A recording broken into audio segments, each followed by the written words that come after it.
Question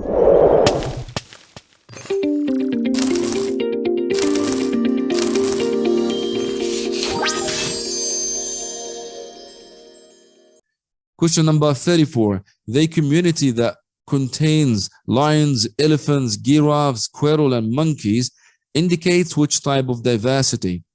A. Inheritance. B. Species. C. Ecosystem. D. Genetic. Think about it. Yes, the answer is the species. Species, yeah. It's not something inherited between in one of them, and it is not related to the abiotic factor. It is biotic factor, so it's not the ecosystem. And genetic is passed down from one generation to another generation of the same species.